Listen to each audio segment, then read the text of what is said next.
the Bread for the World offering of letters to Congress is a project of the Service Committee. So I'm going to start with a little plug for the Service Committee. The Service Committee really only has 5 members. So we welcome anybody who might consider joining us in our work. In addition to the Bread for the World, we coordinate the London Food Drive, the Thanksgiving food boxes, the collection of donations for Western farm workers, the collections of donations for Community Warehouse, Outside In, and we also distribute the local benevolence funds, which the budget allows us to have 1.5% of the mission and ministry funds of the congregation. So in addition to having benevolence that goes to the synod, the service committee provides local benevolence to various organizations in the community, locally in the community, that impact houselessness, poverty, hunger, and domestic violence. So it's our way of kind of making a difference in terms of community care and neighbor care. So again, we welcome people who might consider being members. We meet every other month, odd months, and our next meeting is May 11th. So if you might be interested, please let me know, and I'd be happy if you joined us. Can you give a shout out to the people who are currently members of that committee? Certainly. I chair the committee, and it includes Phyllis Bockel, and Phyllis actually coordinates all of the local benevolence giving, which is no small task. Linda McDowell, Fran Miller, Bonnie Bleesner, and Amy Bailey are the current members of the committee. Thank you to all of you. And Susan Reiser just joined us. So as I said, St. Andrew has a long history of supporting the Bread for the World annual letter writing. And this morning, what I'll do is I'll give you a brief overview of the Bread for the World, highlight the topics of focus for this year's campaign, and then I will demonstrate how to fill out the email if you want to do it via email and not write a letter to complete that process. So Bread for the World is a collective Christian voice that urges our nation's decision makers to end hunger at home and abroad by changing policies, programs, and conditions that allow hunger and poverty to persist. We provide help and opportunity far beyond the communities in which we live. The letters you write today will impact the members of Congress and provide a stronger foundation for additional advocacy actions throughout the year. I'm going to play a little video that that comes from Bread for the World.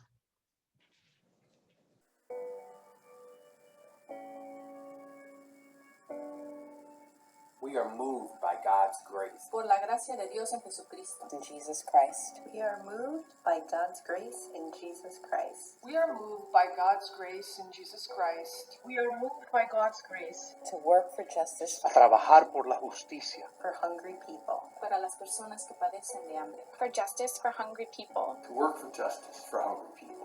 Puede que estén en la casa de al lado. Or in the next country. No matter where they live, they are our neighbors. No matter where they live, they are our neighbors. And we have the power to help. Charity alone is not enough. Debemos exhortar a nuestro gobierno a tomar decisiones justas. So struggling families can provide for their children. We must write personal letters and emails to Congress. And engage our churches, campuses, and other organizations. Debemos cambiar las leyes y también las estructuras que permiten que la pobreza persista. When we turn our faith into action, God uses our voices. Una y otra vez. We win help and opportunity. 2 fish become many. 5 loaves become enough to feed a multitude. Dios se mueve en nuestro tiempo. To end hunger. Y somos parte de esta gran liberación. It is our mission to help our neighbors. wherever they live. They are hungry. And we Are bread for the world. We are bread for the world. and we are bread for the world. We are bread for the world. And we are bread for the world. And we are bread for the world. And we are bread for the world. Y nosotros somos pan para el mundo. And we are bread for the world. Tienen hambre y nosotros somos pan para el mundo.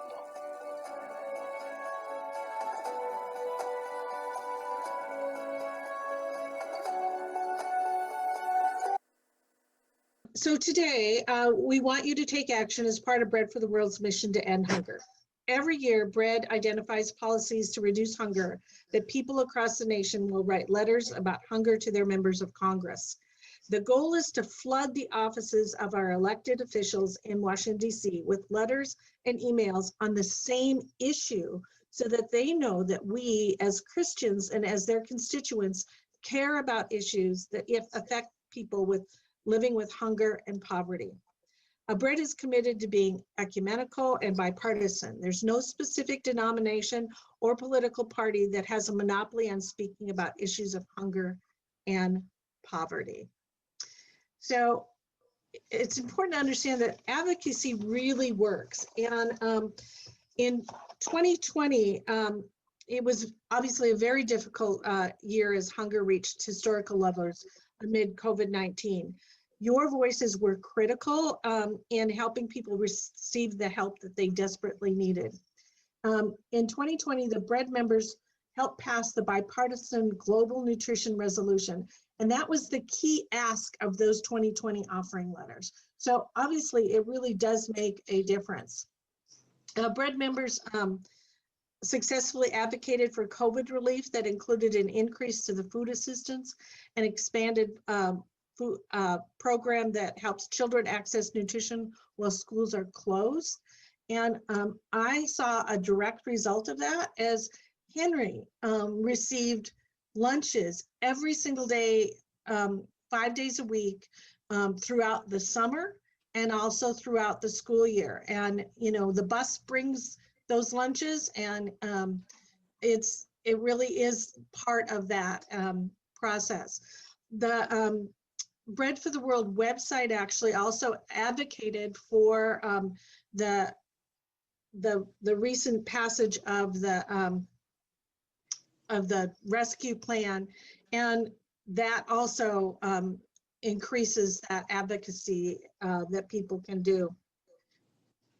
I think an important part of recognizing the process is that Bread for the World's letters began a decade of education and action to end hunger. And it looks not just at giving the money to do that, but really looking at how food systems, the way food is grown, processed, distributed, and accessed, and look at functioning systems and ways to improve those systems that can make a difference. During the pandemic, farmers struggled to address massive food loss or waste, while at the same time, hundreds of millions of people worldwide faced one of the worst hunger crises in our lifetime. Faulty food systems can contribute to food insecurity and poor health outcomes, especially in communities of color. Feeding people is more about putting calories in them. The pandemic has exposed vulnerabilities in our safety net and food systems, and not everyone has the same access to nutritious foods. We must work together to ensure freedom from hunger is a core principle of US policy and create food systems that support the goal of ending hunger and malnutrition. God calls on us to help neighbors who are struggling. The COVID-19 pandemic has caused hunger to skyrocket in the United States, with as many as 29 million adults and 12 million children experiencing hunger, including Black, Latino, and Native American families who have been disproportionately impacted by the pandemic. According to the World Food Program, more than 270 million people globally stand on the brink of starvation due to COVID-19. Hunger is driven by climate change, conflict, and COVID. By 2030, there may be an additional 100 million people living in extreme poverty as a direct result of climate change. Our ability to address immediate hunger needs and build a foundation for a sustainable recovery where every person has access to nutrition depends on the choices that we make now. So the goal of Bread for the World is to educate ourselves, our communities, and decision makers about the impact of food systems on hunger. Knowledge is the best defense against hunger in the world. Understanding the root causes that create and perpetuate hunger is the first step towards ending it. Transforming food systems and strengthening safety net programs can help address hunger right now. So every year, Bread for the World identifies specific focuses that the letters are supposed to include. And so this year they've identified 4 focuses, and two of these focuses is in the sample letter that was included in the weekly news, but I'm going to talk about each one of these. So the first is to make permanent the 15% increase in the Supplemental Nutrition Assistance Program, SNAP. It's what people used to think of as food stamps, to ensure vulnerable U.S. families have the nutrition they need during tough times. So that has been increased temporarily with COVID, but to make those things permanent. And then make permanent the summer EBT program to ensure that anytime children miss school meals, they don't miss out on nutrition. Again, as I said, this is something I saw in our own community as buses would drive around the community and deliver lunches to kids in the community. So it makes a difference. And then the next things that they are recommending is increasing U.S. leadership and funding for global nutrition programs. Without this, an entire generation may be denied of their God-given right to flourish. And make the child tax credit in the American Rescue Plan permanent and available to all children, a move that will lift millions of children out of poverty, as well as help hunger and narrow the racial wealth gap exacerbated by unemployment amid COVID-19. So I think these 4 kind of focuses allows us to identify as we write these letters to things that really speak to us, and but yet focus the ask so that our congressional leaders will understand that we're all looking for the same thing. And again, many people are asking the same thing, which makes it much more important and much more focused for them. So the letter writing. You can get involved by writing letters or emails. And as I said, a letter writing template has been included in the weekly news to help you get started. But any of these 4 topics would be appropriate for you to write to. If you're writing a letter, and some people just would rather write a letter than do the email, and I understand that. If you're writing the letter, it's important that you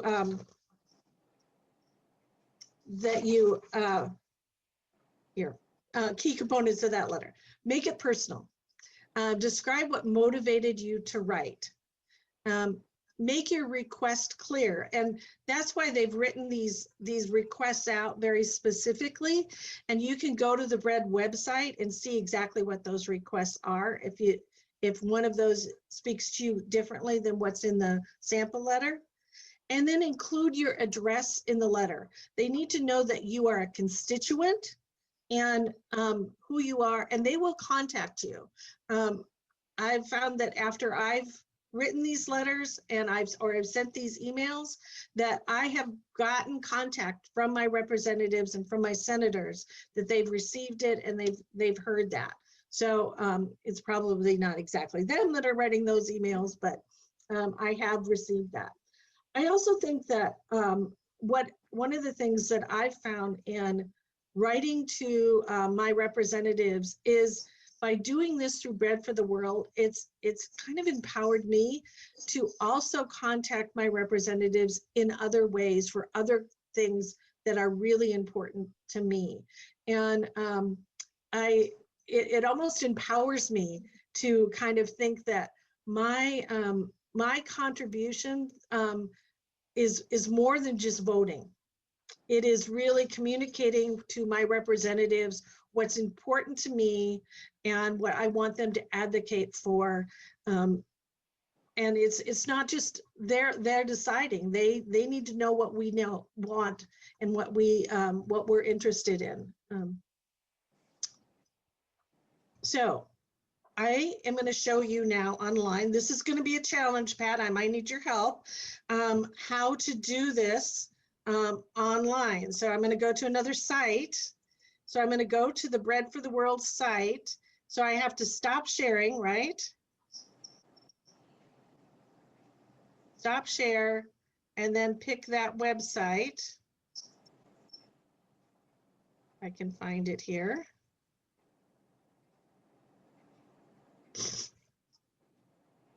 They hide from you in between times. Here, I found it. There it is, you got it. So this is the Bread website, and the email address is really easy. It's bread.org. So, you know, and that will bring you to the Bread for the World website. This is the homepage of the website. If you just scroll down a little bit, it says hunger is reaching historic levels, act now. So click on that. And can you still see that then? Okay. This is the template for writing the emails. And the nice thing about writing the emails is you don't have to look up the address of your representatives. All you can do is fill out one email and it will send it to your representative and your 2 senators. So you fill out your title, you fill out your name, and I'm going to just do this very quickly with my pre-entered information, but you fill out your name and address, email, and your phone number. And it's really important that you have that information because this is what determines who this email goes to. Then, if you want to change your subject line, you can do so by clicking on the box. And it says, Dear Senator or Representative, and it will send the emails to your senators and your representative, and it will customize that. So when it's going to Suzanne Bonamici, it will say, Dear Representative. When it's going to Jeff Merkley, it will say, Dear Senator. And then in order to personalize the message, all you need to do is click on the box and personalize the message. So these are the 2 main asks, making the child tax credit in the American Rescue Plan permanent and increasing the U.S. leadership and funding for global nutrition. So I am interested in also extending the EBT program. So I am going to add information about that to this email. And so I can customize the email. And then this information that says sincerely, your name, your address, city, that will automatically be populated because you filled out this part, that part of the website. And then I can just send my message. And by sending your message, again, it will go to your representative and both your senators, 1 email. So very simple. This is the thing I tried to show people how to do last year via explaining things, and it was very confusing for people. So what questions do you have about this process? How do I get to that, what I'm looking at on the screen right now, the letter, just breadfortheworld.org? Yes, Bread.org. bread.org. Okay. Go to bread.org. Mhm. And I'm going to submit this and I'll go back and show you. Oh, I have to give my 4-digit thing and I don't know that at the moment. So I'll have to go back. But I can show you again the main bread.org.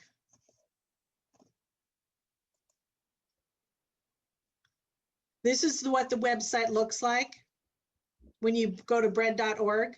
And just under, it says hunger is reaching historic levels now, act now. You just need to click on that.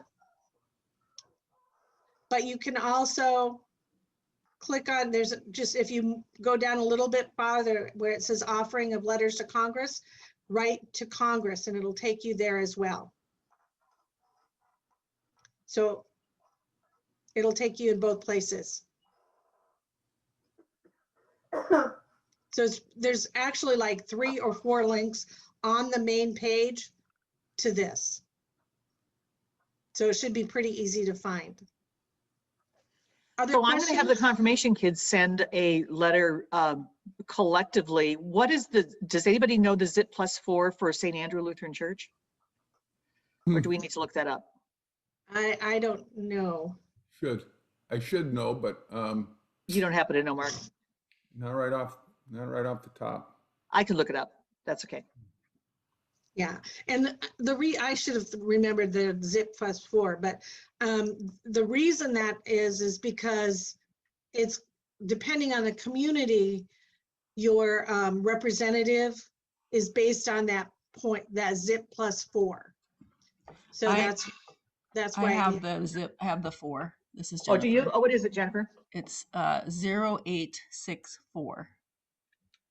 Okay, so and I can find the rest of the address. Do you have the rest of the address there? Mm-hmm. The St. Andrew address? Yeah. It's 12405. 12405. Uh-huh. Southwest Butner Road. Okay. Beaverton. Okay. 97005-0864. Thank you. You're welcome.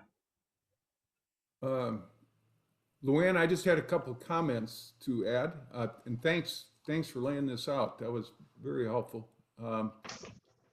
Couple of things. One is our representative and senators tend to always vote in support of these kinds of things that Bread for the World lifts up, but it's still important for us to even thank them if we know that they've been supportive and to write, because it helps them when they're trying to make their case to say, well, we've got a lot. It shows that it also helps them understand what they're doing that people really appreciate, and it can impact where they go forward on that. And then the other thing, and I've said this many times, but Paul Simon, who is a brother of Arthur Simon.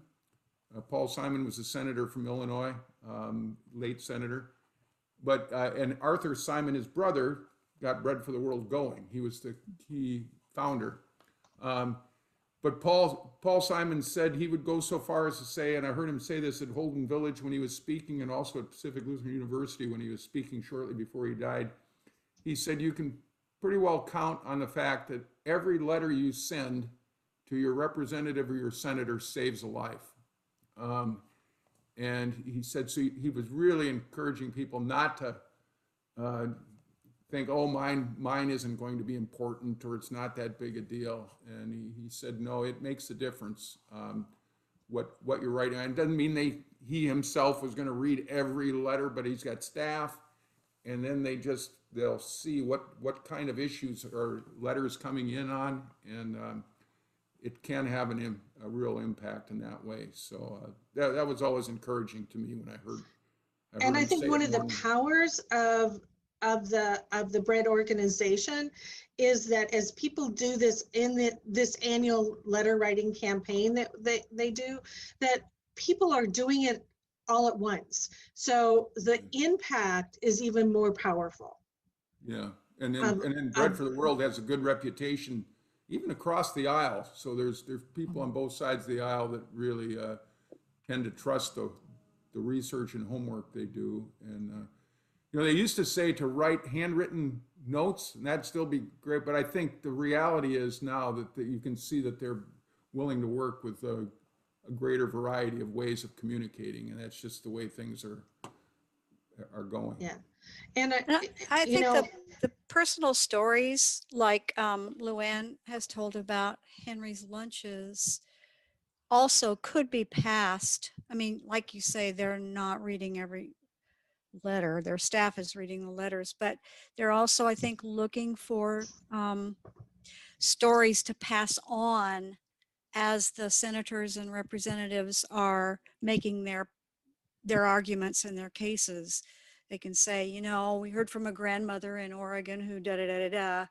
And, so I think that personalizing thing, if you want to do that, is really important. A book that you've read that has enlightened you, or, anything, I think helps them make their case to, their colleagues about why this is an important thing. So I agree. Thank you, Beth.